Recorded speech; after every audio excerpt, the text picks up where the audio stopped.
Bismillahirrahmanirrahim. Assalamualaikum warahmatullahi wabarakatuh. Alhamdulillahilladzi anzala as-sakinata fi qulubil mu'minin liyazdadu imanan ma'a imanihim. Asyhadu an la ilaha illallah wahdahu la syarika lah wa asyhadu anna Muhammadan 'abduhu wa rasuluhu la nabiyya ba'd. Allahumma salli wa sallim wa barik ala nabiyyina Muhammadin wa ala alihi wa ashabihil mujahidin at-tahirin, amma ba'd.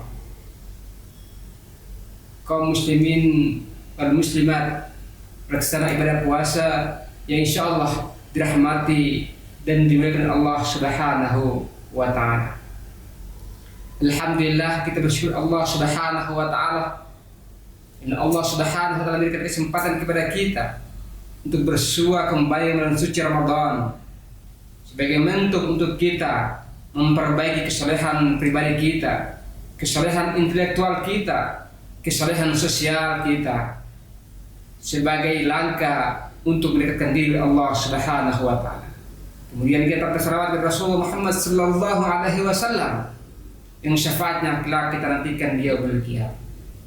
Kaum muslimin wal muslimat rahimakumullah, ibadah puasa yang tengah kita laksanakan saat ini, Allah Subhanahu wa taala telah menegaskan dalam Al-Qur'an surah Al-Baqarah ayat 153, di mana Allah menjelaskan bahwa ibadah puasa yang telah dilakukan oleh umat Muhammad saat ini juga telah Allah wajibkan kepada umat-umat terdahulu.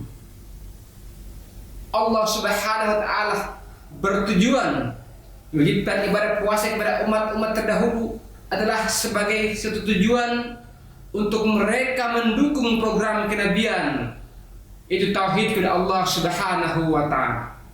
Olehnya itu, perintah puasa ini Allah turunkan juga kepada kita umat Muhammad sallallahu alaihi wasallam untuk senantiasa kita mendekatkan diri kepada Allah Subhanahu wa taala.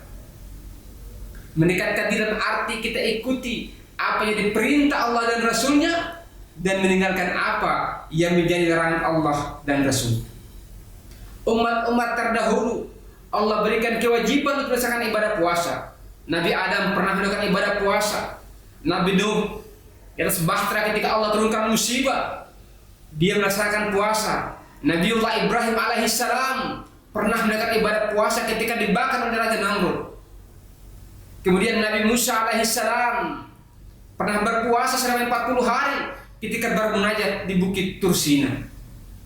Nabi Yusuf alaihissalam berpuasa ketika di penjara. Dan Nabi Daud alaihissalam juga melaksanakan ibadah puasa. Dan puasa Nabi Daud adalah puasa sepanjang masa dengan ketentuan sehari berpuasa dan seharinya tidak. Semua ini mereka laksanakan sebagai sarana untuk mendapatkan ridha Allah Subhanahu wa taala. Maka ibadah puasa yang telah kita laksanakan hari ini adalah bagaimana mendekatkan diri kepada Allah Subhanahu wa taala.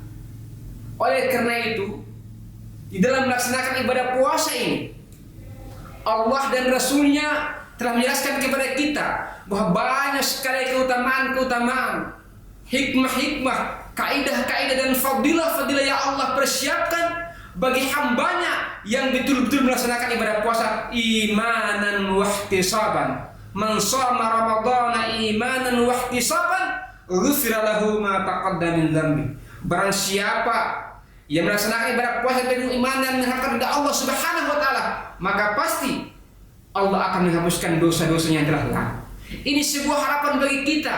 Maka ini kesempatan terbaik bagi kita di bulan suci Ramadan ini. Mari kita manfaatkan sebaik-baiknya, karena betapa banyak orang yang ingin berjumpa dengan Ramadan, bertemu dengan Ramadan, tapi Allah telah menetapkan batas usia mereka untuk tidak lagi berjumpa dengan Ramadan pada tahun ini.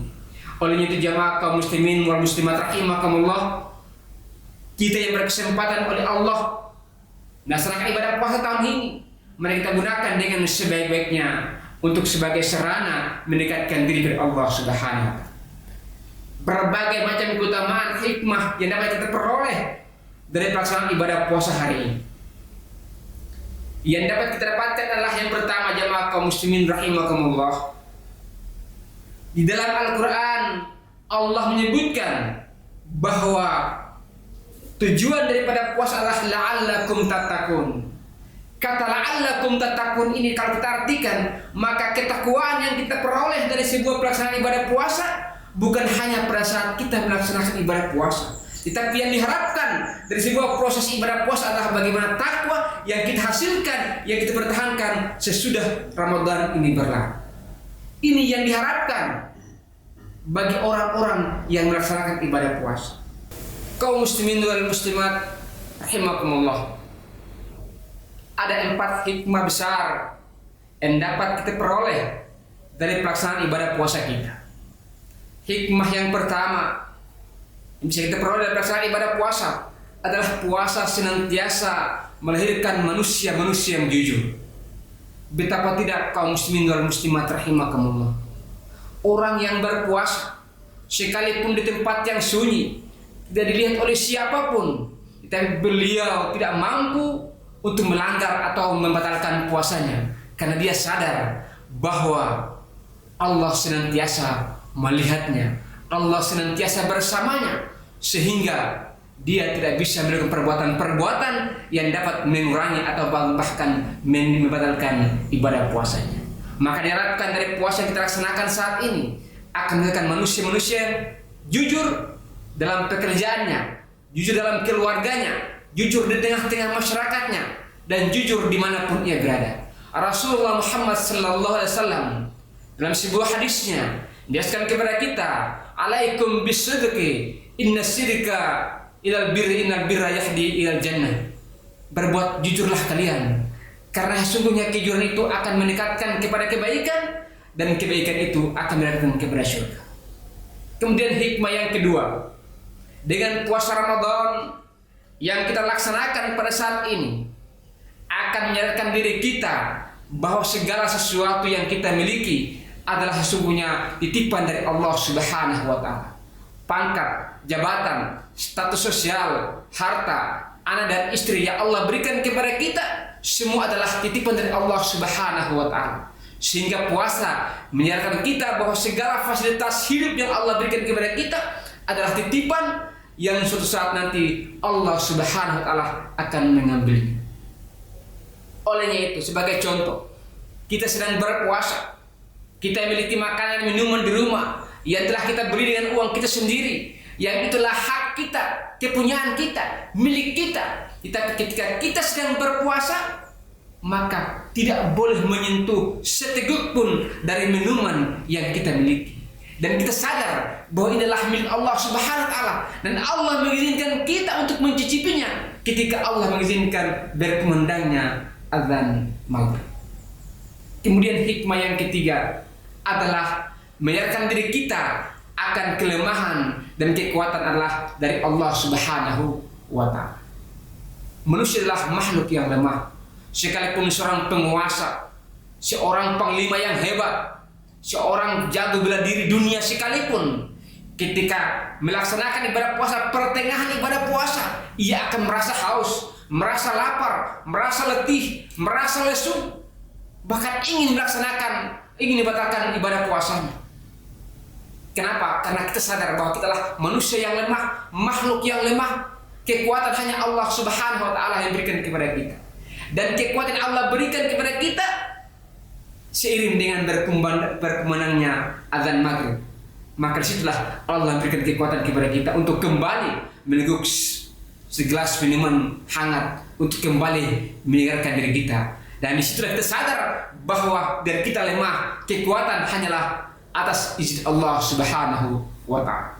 Kemudian hikmah yang terakhir adalah menjaga mulut kita yang senantiasa berbuat dosa. Rasulullah Sallallahu Alaihi Wasallam dalam sebuah hadisnya menjelaskan kepada kita bahwa sesungguhnya bau mulut orang yang berpuasa di sisi Allah lebih wangi daripada minyak misik. Kaum muslimin wal muslimat rahimakumullah, hadis ini kalau kita maknai secara tekstual maka mungkin tidak masuk akal. Tetapi kalau kita maknai secara kontekstual, maka hadis ini berikan isyarat kepada kita bahwa kita menjaga mulut kita untuk tidak menyebarkan fitnah dan hinaan kepada orang lain, tidak membuka aib orang lain. Kenapa? Karena bau mulut ini sangat jelek bagi kita. Kita sendiri pun tidak menyukainya. Maka janganlah kita memfitnah orang lain, mengambil orang lain, membuka aib orang lain, menghibah orang lain. Karena kita juga akan difitnah, akan dihina, akan digibah, akan dibuka aib kita. Maka sebagaimana kita berpuasa, mulut kita juga berbau, maka kita tidak ingin mengalami hal yang sama seperti apa yang kita lakukan kepada orang lain. Maka puasa menjaga kita untuk tidak melakukan perbuatan-perbuatan yang akan menyinggung perasaan orang lain, melakukan kata-kata yang akan melukai perasaan orang lain. Rasulullah sallallahu alaihi wasallam bersabda bahwa barang siapa man kana yu'minu billahi wal yawmil akhir falyaqul khairan aw liyasmut. Barang siapa yang telah memproklamirkan dirinya beriman dan bertakwa Allah dan hari akhir, maka hendaklah berkata yang baik-baik. Kalau memang tidak bisa kita berkata yang baik-baik, sebaiknya diam.